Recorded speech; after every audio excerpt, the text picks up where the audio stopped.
I don't want to be helped. Hello, I'm currently lying in bed at 5 a.m. after a bad night's sleep, so this will most likely be a mess. But I need to vent some deep frustration and resentment. I don't want to be helped. It's been a thought I've had during the last few months floating in my head. I'm currently seeing a therapist, just had my 6th or 7th session yesterday, and I've told him about this feeling I have, but so far nothing has come out of it that I can notice. The biggest problems I have currently are all already covered by Dr. K, and so asking advice on those particular problems won't help. See, early 20s male who has never had a significant other or sexual experiences, lack of motivation to turn around my life, lacking social and family life, etc. This has obviously created resentment, anger, and frustration at both myself and the world. As an example of those feelings are the following.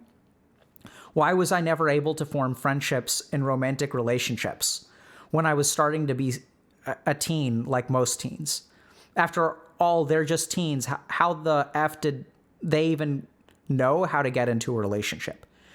Even in the face of woeful despair and suffering, constantly feeling hurt, sad, and unsatisfied, I don't want to be helped, nor do I want to help myself. I'd rather take the path that will keep me in constant pain, that'll lead me to live an unfulfilling life for the rest of my existence.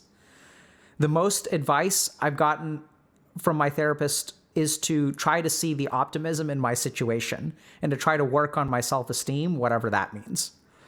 I recognize that my life is in a pitiful state, yet I lack the will and motivation to even try to think of a better tomorrow. I wish I would have been born as a different person, a normal person with normal developmental experiences. Thank you for reading this. I wish you all the best. Okay? All right, so this is a really important post. So sometimes in life, we are not doing well, right? And then like something funny happens. Like there's this idea that when we don't do well, like we should dig deep and we should find like inspiration. And the further down we are, like we're going to have this epic comeback story of like retribution and justice. And like the further behind I am, like I want to be that hero, right? I want to be the person who like rises in the face of adversity and like, you know, overcomes like all of these things. But the truth is that for a lot of us, like when our life is crap, we actually bizarrely, and we'll understand this, we don't want to be helped, right? We think we deserve this. And so like, not only do we not rise to the challenge, but anytime we try to find motivation, our mind tells us actually the exact opposite. It says like, screw you. You don't actually deserve help. Like you don't need to get better. Like what you want is like, you know, I don't want to be helped, nor do I want help. I'd rather take the path that will keep me in constant pain, that'll lead me like to live an unfulfilling life, right? Isn't that kind of weird? But that's true, right? That happens to us. Our mind tells us, screw you, you deserve this. And so how do we approach this? How do we like get out of this trap? Like what's going on here? And I think the key word here is deserve, right? So like, who is responsible for this person's situation? So if you guys want to understand this, like it comes down to responsibility. Who's responsible for this? What do y'all think? Who created this situation? You did, right? You created this situation. Like, why was I never able to form relationships? The normal people formed relationships, but you weren't able to.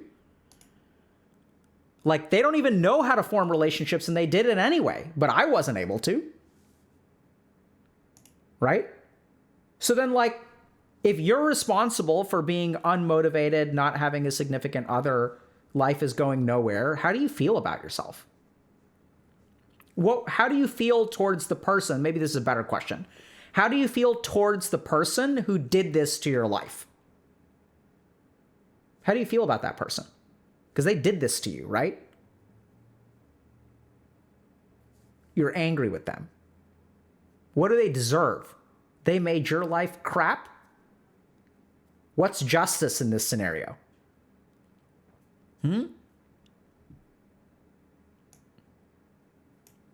Right? Screw that guy. He doesn't deserve to be happy. He doesn't deserve help. What he deserves is constant pain. Because he screwed over my life, and the only justice is for him to suffer because he ruined my life so hard. Right? And so why don't you want help? Because you don't deserve it. Why don't you deserve help? Because you screwed up your life. You had all the opportunities. All the other incompetent teenagers managed to make friends, and you didn't manage to make friends. This is the way that you think about yourself. This is the way that you feel about yourself, right? So of course you're going to reject help because you blame yourself for creating this situation. And like, that's logically consistent because who else could have done it, right? Like, you were in charge. You were the one that chose not to do this, not to do this. And remember, because now the samskara is active, now that the ahamkara is active, all you're going to see in yourself is like your self-blame, right? You're going to look at all the things that you screwed up in life. And what you're never going to notice is that so if no one knows how to make friends, why were some teens able to make friends and some teens weren't? That's actually not your fault. There's something else going on here. It's very possible that the people who were able to make friends had home environments in which they were able to engage with other people. Maybe they had parents who regularly introduced them to strangers, so they learned how to make small talk. Maybe they had large family gatherings where they learned how to tolerate other kinds of things. Maybe they had large family gatherings where like they learned how to be funny. Maybe they had, their parents enrolled them in soccer so that they could like play a game, and like at the age of 15, they scored a goal, and so they felt really good about themselves the next day. The fact that they felt really good about themselves and felt confident made it easier for them to engage with another person. And maybe that's how they were able to make friends. Maybe the reason they were able to make friends is because they were enrolled in soccer, and there were some other kids who were in soccer. And so I see those kids all the time. And we hang out together automatically without any kind of pressure. But the problem is that when we start to hate ourselves and resent ourselves for creating this life for ourselves, right? And I want you to kind of externalize it. Recognize that, who is to blame for this? This person is to blame. What do they deserve? They don't deserve anything good. I want to punish them for doing this to me. Now, the reason we get screwed, and it makes sense, right? Like, I don't blame this person for feeling this way. In fact, I want you all to think about, imagine this was an actual external person. Imagine you're in your 20s and someone did something to you that made it so that you weren't motivated to do anything. You had never been in a relationship. You lack a family life. You lack a social life. Like, imagine they destroyed your life like this. How would you feel towards them? You would be very angry, right? And you want to punish them. Now, the reason that this is really tricky is because that person is you, right? This person ends up being you. And so you don't want to help that person. In fact, you want that person to not get any help. You want to sentence them to the just life of constant pain. And so this is the problem, right? Because what you're doing is sentencing yourself. So how do you overcome this? The first thing is to recognize that like you are justifiably angry towards yourself, right? But the key thing here is that like you've got to learn to forgive, right? Like this is the key thing. It's hard. I'm not saying it's easy, just forgive. But understand that like this is sort of, what a lot of people taught, like Jesus taught this, Gandhi taught this, MLK taught this, right? Turn the other cheek. It's not an eye for an eye. So as long as you have an eye for an eye mentality, this is going to be the situation that you get into. And this is why like people have made this discovery over the course of life, right? Like over human existence, people sort of said like, hey, forgiveness is actually the healthy way to live life, right? So like learn to forgive. Like, why can't you forgive yourself, right? Like start to practice like compassion. So, and when I say practice, I mean, this is just practice. I'm going to teach you. How do you practice compassion? So think about 15-year-old you. Like you're angry at 15-year-old you for not like learning how to socialize, right? Fine. Fair enough. Let's put ourselves in the shoes of 15-year-old you. What was it like being 15-year-old you? Man, it was terrifying. Like you didn't know what to do. And then like, as you start to like empathize with 15-year-old you, like what do you start to discover? You're like, well, Like, it's not like that person had all the power in the world and threw it away, right? If we really start to empathize with our 15-year-old self, it was social anxiety and terror every single day, right? And so he had it hard. And then, like, why am I, like, it's not his fault that it was hard. He kind of did the best that he could. Like, could he have done better? Sure. Absolutely. But it's not like that. Does 15-year-old you deserve the sentence of a life of constant pain? No, that's ridiculous. Right? So this is the process of empathy and self-compassion. This is how you literally practice gratitude. It's not just forgive, bro. No, don't just forgive. Right? Like, that's actually stupid. Don't forgive. Just, once again, use observation, like pay attention. What was life like for 15-year-old you? Can I cut 15-year-old me any kind of break?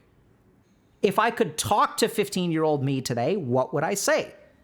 Would I say, screw you, you're going to fuck up the rest of my life? No, like, you're not going to say that, right? Like, there may be a part of you that wants to say that. But that's not what you would actually say to 15-year-old you, because you remember what it was like to be 15-year-old you. Right? It's okay to want to say that, but you're not going to do that. That's like cruel, and that's not who you are. So you're going to try to be a little bit empathic. And this is key. Because when you say, if you agreed with me when I say that, I'm not going to say that because that's not who I am, boom. You've given yourself a little capacity for forgiveness. Right? If you agree with me that you would not have beaten up 15-year-old you, then you've learned a little bit of compassion. You've learned a little bit of empathy. Right? And you've like taken the first step to a tiny amount of forgiveness. And once you like take that tiny step, like you can take it again and again and again and again. And once you have forgiven yourself, right? Once you're able to want 15-year-old you to get some help, and that it's acceptable to help them, you yourself will be able to accept other people's help. You yourself will be able to want to be helped.